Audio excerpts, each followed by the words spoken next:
Buen día para todos. Hoy vamos a abordar el capítulo número 2, la educación física en la hegemonía conservadora del libro Aproximación histórica de la educación física en Colombia. En primer lugar, pues para comprender a cabalidad el proceso social e histórico de la educación física, pues es de vital importancia que hagamos una revisión del contexto en el orden tanto nacional como internacional, ¿no? Para ello vamos a hacer una revisión que se iniciaría en el periodo comprendido entre finales del siglo XIX y el primer tercio del siglo XX. Vamos a iniciar con un acontecimiento que se conoció como la Guerra de los Mil Días. Transcurre el año de 1887 y en Colombia está Núñez de presidente, ¿no? Él firma el concordato con consecuencias, digamos que de carácter negativo para el desarrollo y la transformación democrática. Esta firma trae consigo pues cambios en el poder, en partidos políticos, grandes confrontaciones ideológicas y de tipo administrativo, y desde ahí se empieza a gestar lo que se conoce como la Guerra de los Mil Días, la cual inicia el 17 de octubre de 1899 y es finalizada el año de 1902 y se da en el contexto pues de una larga hegemonía conservadora en el poder. Ya durante la época en materia educativa se aprueba en el año de 1903 la Ley Orgánica de la Educación y con esto la Ley Orgánica de la Educación Física en Colombia. Esto bajo la exaltación, por ejemplo, de la publicación mencionada en el año de 1908 y sin embargo, a pesar de todo eso, existieron dificultades en temas de reglamentación y en temas de programación, ya que se reducía la educación física. Y esto acontecía en una serie de normas impositivas por la ausencia de profesores que llevaron a cabo los beneficios de ley, porque los que implementaban estas clases eran militares. Es importante resaltar que durante esta hegemonía conservadora no era permitida la organización de núcleos sociales fuera de lo referente a la Iglesia Católica. Entonces, por esto no existían clubes deportivos ni eventos deportivos, excepto algunos realizados esporádicamente por sectores reducidos. O sea que no había una cultura deportiva para la época. Bueno, abordando un poco el contexto internacional, se llevó a cabo el primer Congreso Internacional de Educación Física, evento que fue inaugurado por George Herbert, quien era oficial de la Marina francesa, ¿no? Este evento fue realizado en París el 15 de marzo de 1913 y se presenta principalmente lo que se conoció como el método natural, que correspondía pues a un sistema de entrenamiento de educación física a través de ejercicios y actividades naturales.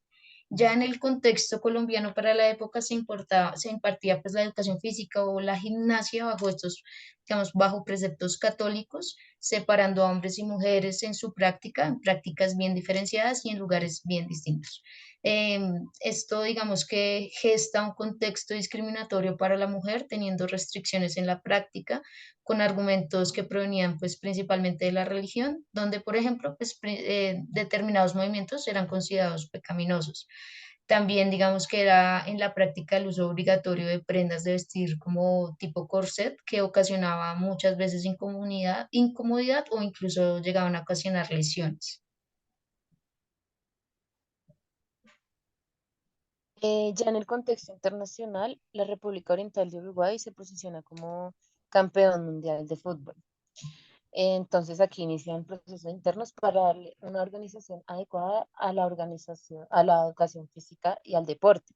Entonces se van a aprobar leyes especialmente para esto y allí se destaca la ley de las plazas deportivas. En este momento, Colombia Modo Imitación aprueba la ley 80 en el año 1925 y se denomina de la misma manera. Esto se da sin mucho éxito porque era una ley en concordancia al contexto sociocultural y, y Uruguay tenía desafíos y potencialidades diferentes a las de Colombia, que tenía una realidad muy diferente a la uruguaya en varios aspectos. Entre ellos los procesos logrados en cuanto al desarrollo de la educación física y el deporte. Es decir, que no existían las bases para que se diera un cumplimiento real y efectivo de lo que se decretaba en la ley.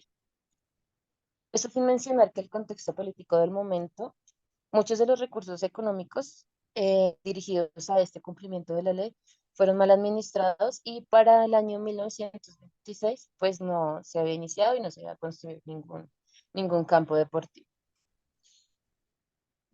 Retomando un poco el contexto nacional, pues suceden varios acontecimientos importantes, como la aparición de la llamada Escuela Nueva y la misión pedagógica alemana en Colombia. Esta escuela nueva aparece como una manifestación de la nueva clase económica y de todos los cambios culturales que se estaban dando en ese momento, ¿no? Comienza un movimiento reformador con nuevos planteamientos, principalmente a nivel educativo, ¿no? Como principales portavoces tenemos a Tomás Rueda Vargas, Gerardo Arrubla, Agustín Nieto, Emiliano Forero, y entre otros. Bajo estas influencias, pues acontecen sucesos importantes como la llegada de la misión pedagógica alemana, así como también la creación de otro tipo de instituciones educativas, ¿no? Que ya empiezan a considerar la educación física como un elemento básico de la educación.